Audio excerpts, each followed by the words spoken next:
দূর থেকে শত্রুকে নিধন করার জন্য, শত্রুকে দমন করার জন্য, শত্রুকে পঙ্গু করার জন্য অথবা শত্রুকে একেবারে দুনিয়া থেকে চিরতরে শেষ করার জন্য অনেক তান্ত্রিকের পিছনে দৌড়াদৌড়ি করতেছেন, অনেক রকমের কবিরাজের পিছনে দৌড়াদৌড়ি করতেছেন, কুফুরি চালান দিতেছেন, আপনারা পাঠা বলে দিতেছেন, অনেক ধরনের কাজ আপনারা করেছেন।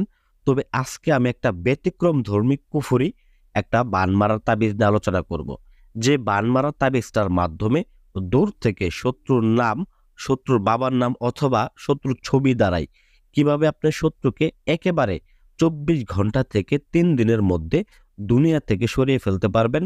আপনারা বিছানায় তাকে ফেলে রাখতে পারবেন, পঙ্গু করে প্যারালাইসিস করে তাকে বিছানায় পচিয়ে রাখতে পারবেন। তো কিভাবে কাজগুলাকে করবেন নিজের হাত দিয়ে আপনারা যাতে করে নিজেরা করতে পারেন, এই নিয়মটা আমি এখানে বলে দেব। আর যারা করতে পারবেন না তাদের জন্য বিকল্প উপায় আছে আমরা। তো বিষয় হচ্ছে যে বর্তমান সময়ে বিশ্বাস একটা এমনই জিনিস হয়ে দাঁড়াইছে ইউটিউব জগতের মধ্যে, মানে কবিরাজের জানলেই মনে হয় কবিরাজ। তো কবিরাজ দেখতে দেখতে দেখতে দেখতে অনেক অতিষ্ঠ হয়ে গেছেন, টাকা খরচ করতে করতে অতিষ্ঠ হয়ে গেছেন। আসলে ভাই, বিষয় হচ্ছে কাজটা এমনই জিনিস, এখন বিশ্বাসটা এমন পর্যায়ে চলে গেছে যে কাউকে ভরসা করাই বড় কঠিন। তো বিশ্বাস এমন জিনিস না যে আসলে গোলায় খাওয়া দেওয়ার মতো, এমন কোনো জিনিস না। আপনি আমার ভিডিওটা দেখেন, ভিডিওটা দেখে নিজের কাজ নিজে করতে পারবেন, আপনাকে কাউকে বিশ্বাস করতে হবে না বা কোনো তান্ত্রিককেই ভরসা করতে হবে না, ঠিক আছে? নিজের কাজ নিজে করবেন, ইনশাল্লাহ আপনার শত্রু দমন হবে এবং আপনি শান্তিতে বসবাস করতে পারবেন। এটা আমার আশাবাদ এবং কি এই ভিডিওর মাধ্যমে এটা আমি উপস্থাপন করব। তো চলুন আর দেরি না করে জেনে নেওয়া যাক কিভাবে এই কাজটাকে করবেন, কোন সময় করবেন, কিভাবে কাজটা করলে আপনার পুঙ্খানুপুঙ্খভাবে হবে, আমি পূর্ণাঙ্গ নিয়ে বলতেছি। তো শত্রু যাদের শরীর বন্ধ থাকে এবং কি বিভিন্ন সমস্যা থাকে, এইগুলা প্রথমত দেখা গেছে যে সাধারণ কিছু কাজের ক্ষেত্রে এগুলা বাধাপ্রাপ্ত হয়। তো এই ক্ষেত্রে আমি যে কাজটা দিতেছি এটা দিয়ে শরীর বন্ধ থাকুক বা কোনো বাধা থাকুক, এইটা আপনারা কাটায় অটোমেটিক্যালি এই কাজটা হয়ে যাবে। তো স্ক্রিনের ভিতরে আপনার যে নকশাটা দেখতে পাচ্ছেন, মূলত এই নকশাটার মাধ্যমে আপনাদেরকে এই কাজটা করতে হবে। আপনারা বিশেষ করে জানেন যে কাজের কিছু সময় আছে, তো সময় কিন্তু আমরা অনেকেই জানি না। বিশেষ করে প্রত্যেকটা দিনের আপনার হিসাব আছে, তারপরে যে নামের কাজ করবেন ওই নামের সেতার আছে, এগুলো আপনারা অনেকেই বোঝেন না, এগুলো কোনো কিচ্ছু বোঝার দরকার নাই। আপনি শুধু বুঝবেন কি নকশা অঙ্কন করবেন, নাম লিখবেন এবং যেভাবে ব্যবহার করতে বলবো, যেখানে রাখতে বলবো ওইখানে রাখবেন। দেখবেন ফলাফল পান কি না পান। যদি না পান, তারপরে মূলত আমাকে এসে আপনার কমেন্ট বক্সে গালাগালি করে যাবেন। 100% গ্যারান্টি দিলাম এই কাজটা পরীক্ষিতভাবে আপনারা করবেন। তো এই কাজটার সময় হচ্ছে যে কোনো শনিবার অথবা মঙ্গলবার দিন আসন করে সুন্দর করে বসবেন।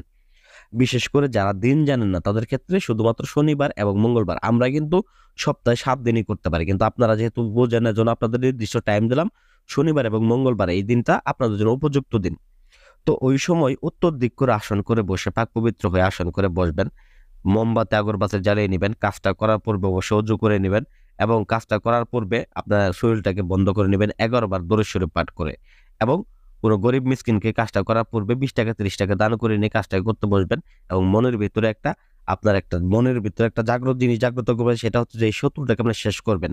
এইটা আপনার মনে মনে যে এই জিনিসটা রাখতে হবে, নিয়ে তারপর আপনার কাজটা করতে বসবেন। বসার পর স্ক্র্যাচে নকশাটা দেখতেছেন, এইটাকে সুন্দর করে আপনারা ভুজ পেপার হোক অথবা সাদা কাগজ হোক এটাকে অঙ্কন করবেন।